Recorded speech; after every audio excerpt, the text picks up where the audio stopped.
Assalamualaikum warahmatullahi wabarakatuh. Hai anak-anak, berjumpa lagi dengan pembelajaran bahasa Indonesia.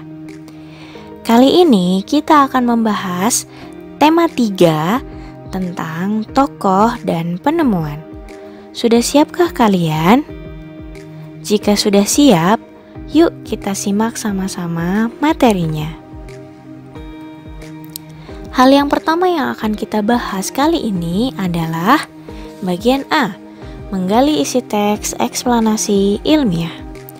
Adakah yang tahu apa itu teks eksplanasi ilmiah? Teks eksplanasi ilmiah adalah teks yang berisi penjelasan tentang suatu proses yang berkaitan dengan sains atau ilmu pengetahuan alam.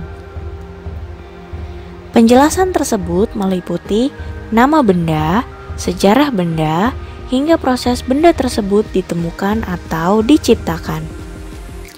Tujuan suatu teks eksplanasi dibuat yaitu untuk memberikan penjelasan secara detail kepada pembaca mengenai proses terbentuk atau terjadinya sesuatu.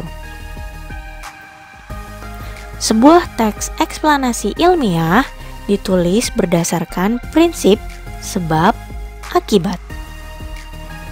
Nah, ketika kalian ingin menggali informasi dari sebuah teks eksplanasi ilmiah, baik itu yang kalian dengarkan atau yang kalian baca, hal yang kalian harus lakukan adalah memahami isi daripada teks eksplanasi ilmiah tersebut. Nah, untuk bisa memahami isi daripada teks eksplanasi ilmiah itu, hal yang harus kalian lakukan adalah yang pertama, membaca atau mendengarkan teks dengan seksama. Yang dimaksud dengan membaca atau mendengarkan teks dengan seksama yaitu kalian harus membacanya dengan cermat, harus pelan-pelan, harus di dalam hati, harus benar-benar dipahami setiap kata yang ada di dalam teks eksplanasi ilmiah tersebut. Jadi tidak ada informasi yang akan terlewatkan begitu. Nah, setelah kalian membaca atau mendengarkan dengan seksama, hal kedua yang harus kalian lakukan adalah menentukan topik yang dibicarakan di dalam teks. Nah, untuk menentukan topik yang dibicarakan di dalam teks, sudah pasti kalian harus melewati tahap yang pertama dulu, yaitu membacanya. Nah, cara menentukan topik yang sedang dibahas di dalam teks yaitu kalian harus menemukan kira-kira nih di dalam teks tersebut, di dalam teks eksplanasi tersebut, penulis ini sedang membicarakan tentang apa ya, topik utamanya atau judul utama yang sedang dibahas itu apa ya. Kalian harus cari tahu itu. Nah, hal itu bisa ditemukan kalau kalian membaca atau mendengarkan dengan seksama ya. Dan ketika kalian sudah menentukan topik kira-kira yang sedang dibicarakan oleh penulis pada teks eksplanasi ilmiah tersebut apa, kalian masuk ke tahap yang ketiga, yaitu menentukan ide pokok dalam tiap-tiap paragraf. Nah, untuk bisa menentukan ide pokok dari tiap-tiap paragraf, balik lagi, kalian harus menentukan topik utamanya dulu. Ketika kalian sudah menentukan topik utamanya, sudah menemukan nih topik utamanya, hal yang sedang dibicarakan, hal umum, hal utama yang sedang dibicarakan penulis di dalam teks eksplanasi ilmiah tersebut, kalian bisa menentukan ide pokok dari setiap paragraf yang ada di dalam teks eksplanasi ilmiah tersebut. Nah, biasanya teks eksplanasi ilmiah itu berisi minimal 3 paragraf. Nah, di setiap 3 paragraf tersebut, pasti setiap paragrafnya memiliki ide pokok yang sedang dibahas. Contohnya misalnya membicarakan tentang teknologi, berarti penemuan listrik. Nah, kalau misalnya judul utamanya, topik utamanya adalah listrik, penemuan listrik, berarti pada pertamanya kemungkinan ide pokoknya itu adalah berbicara tentang sejarah bagaimana listrik itu dibutuhkan oleh manusia dan bagaimana listrik itu sangat berguna bagi kehidupan manusia, itu ya.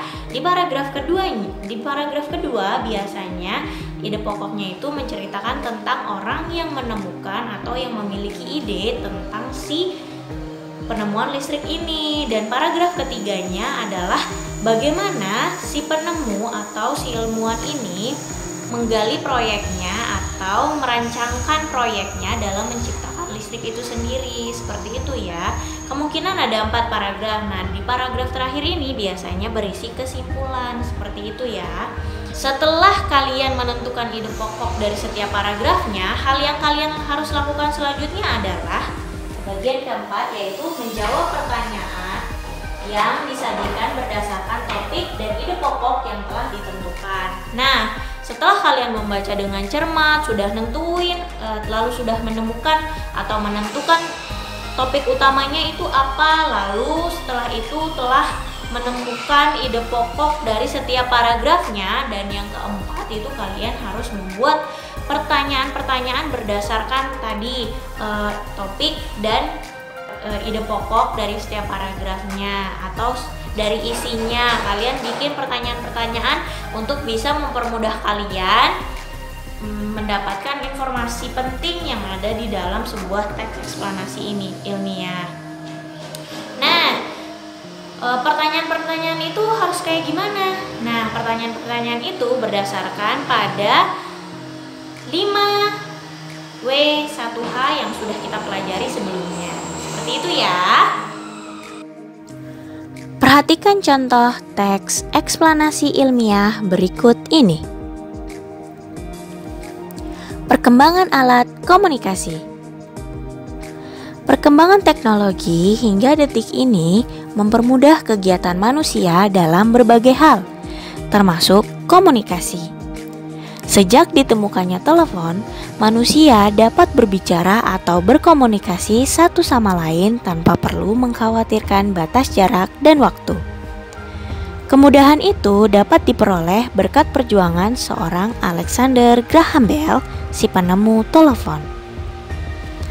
Alexander Graham Bell mulai melakukan percobaan untuk mengirimkan suara sejak berusia 18 tahun. Saat itu, Alexander Graham Bell ingin mengembangkan fungsi telegraf yang digunakan oleh perusahaannya. Ia ingin agar kabel yang digunakan pada telegraf dapat digunakan untuk mengirimkan suara untuk berkomunikasi, tidak hanya berupa sinyal. Keinginan itulah yang menjadi cikal bakal pembuatan telepon. Setelah berbagai percobaan dilakukan, akhirnya Alexander Graham Bell dapat mewujudkan impiannya menciptakan sebuah alat yang dapat mengirimkan suara kepada orang lain. Alat itulah yang kita kenal sebagai telepon. Sayangnya, pada saat itu, telepon buatan Alexander Graham Bell masih terbilang sangat sederhana dan hanya dapat digunakan pada jarak tertentu. Dari teks eksplanasi ilmiah tersebut, informasi yang kita dapatkan adalah: yang pertama, sejarah perkembangan teknologi khususnya di bidang komunikasi. Yang kedua, ilmuwan yang menemukan dan mengembangkan telegraf menjadi telepon, yaitu Alexander Graham Bell. Yang ketiga, Alexander Graham Bell mulai membuat telepon sejak usianya 18 tahun. Yang keempat, alasan diciptakannya telepon oleh Alexander Graham Bell yaitu untuk mempermudah manusia dalam berkomunikasi. Yang kelima, menciptakan sebuah telepon adalah impian dari seorang Alexander Graham Bell yang berhasil ia wujudkan berkat kerja kerasnya. Dan yang terakhir, meskipun berhasil, penemuan Alexander Graham Bell belum sempurna, masih harus dikembangkan lagi pada saat itu, karena hanya dapat menghubungkan dalam beberapa jarak tertentu. Nah, ini dia adalah 6 informasi yang bisa kita dapatkan dari teks eksplanasi ilmiah yang sudah Ibu bacakan sebelumnya. Nah, sekarang kita lanjutkan ke bagian B, yaitu menjelaskan ciri teks eksplanasi ilmiah. Sama seperti jenis teks lainnya, Teks eksplanasi ilmiah juga memiliki ciri yang membedakannya dengan jenis teks lain dalam bahasa Indonesia. Ciri-ciri teks eksplanasi ilmiah tersusun atas beberapa bagian, yaitu pernyataan umum. Bagian ini biasanya terdapat di awal teks dan berfungsi sebagai paragraf pembuka. Pernyataan umum berisi informasi singkat mengenai topik permasalahan yang akan dibahas dalam teks secara keseluruhan. Yang kedua adalah deretan penjelas.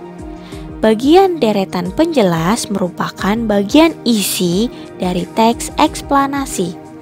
Bagian ini berisi uraian atau penjelasan lebih rinci mengenai proses dari peristiwa atau kejadian yang dijelaskan pada bagian pernyataan umum.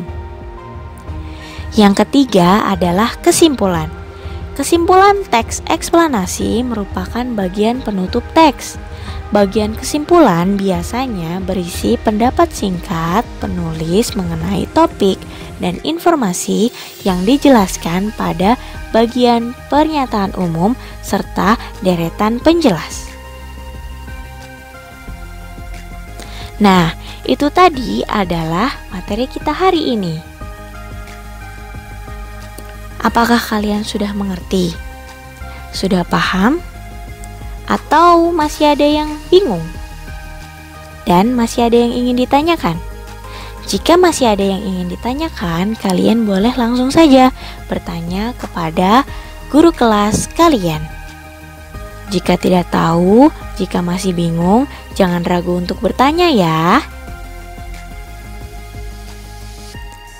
Nah, terima kasih atas perhatiannya hari ini. Terima kasih telah memperhatikan video ini. Sampai bertemu lagi di pertemuan selanjutnya. Assalamualaikum warahmatullahi wabarakatuh.